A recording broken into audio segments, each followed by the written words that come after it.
Hi friends, welcome back to another video. నా పేరు భరత్, మీరు చూస్తున్నారు పీబీకే వెట్ ఇన్ఫో. ఈరోజు వీడియోలో మనం ఇంటాస్ ఫార్మాస్యూటికల్ కంపెనీ ఎంటాబోలైట్ గురించి అయితే తెలుసుకుందాం.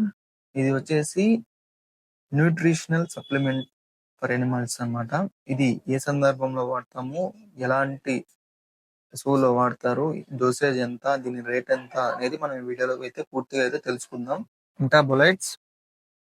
ఇంటాబోలైట్ న్యూట్రియల్ ఫీడ్ సప్లిమెంట్. ఇది వచ్చేసి సూడి వాటికి అయితే ఎక్కువగా వాడుతూ ఉంటారు. ఇది ప్రెగ్నెంట్ వాటికి ఉంటుంది అనమాట. ఇంటాబోలైట్ న్యూట్రియల్ ఫీడ్ సప్లిమెంట్ వచ్చేసి సూడి బర్రెలో కానీ ఆవుల్లో కానీ వాడుకోవచ్చు. దీంట్లో వచ్చేసి మనకి 50 గ్రామ్స్ ఉంటుంది. 50 గ్రామ్స్ ఒక ప్యాకెట్, 20 శాచెట్స్ అయితే ఉంటాయి. దీన్ని డోసేజ్ వచ్చేసి 50 గ్రామ్స్ ఉదయము, 50 గ్రామ్స్ సాయంత్రము, డైలీ అట్లాగా కంటిన్యూస్ గా 10 డేస్ అయితే పెట్టుకోవాల్సి ఉంటుంది. ఉదయం ఒక ప్యాకెట్, సాయంత్రం ఒక ప్యాకెట్. ఇది వచ్చి 50 గ్రామ్స్ అయితే ఉంటుంది. 50 గ్రామ్స్ 20 ప్యాకెట్స్ అయితే మనకి ఉంటాయి అన్నమాట. ఈ డబ్బా మొత్తము 50 గ్రామ్స్ 20 ప్యాకెట్స్ అయితే ఉంటాయి.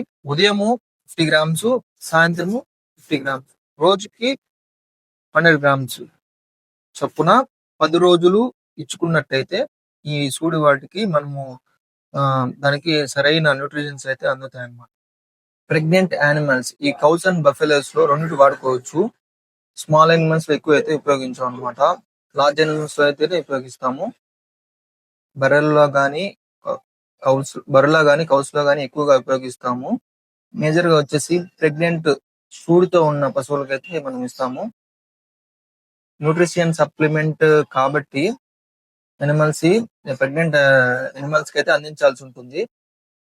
ఎందుకంటే దాని బేబీస్ లోపల పెరిగేటప్పుడు ఎలాంటి లోపాలు లేకుండా ఆరోగ్యమైన పెరుగుదలకు చాలా ఉపయోగపడుతుంది. దీని బెనిఫిట్స్ వచ్చేసి helps to smooth calving, improves udder development, improves calcium metabolism, improves immunity status, maintain change ROP and prolapse. రెండిట్లో అయితే మనకి ఉపయోగపడుతుంది.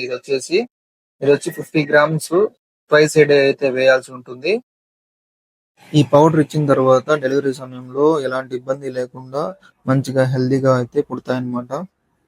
దీని ఎంఆర్పి వచ్చేసి 525 ఉంటుంది. బాక్స్ కి అయితే 20 శాచెట్స్ అయితే ఉంటుంది. దీంట్లో calcium, metabolism, improves immunity development అవుతుంది అనమాట. ఇది రోగ నిరోధక శక్తిని అయితే తోడ్పడుతుంది. ఈ మాయకు సంబంధించిన ప్రాబ్లమ్స్ రాకుండా కొన్ని 6 అవర్స్ లోపు మాయ ఖచ్చితంగా బయటికి వేయాలి. వేయినట్లయితే ఈ పౌడర్ని అయితే వేయాల్సి ఉంటుంది అనమాట. ఇలాంటి ఇన్ఫర్మేటివ్ వీడియోస్ కోసం మా ఛానల్ అయితే సబ్స్క్రైబ్ అయితే చేసుకోండి.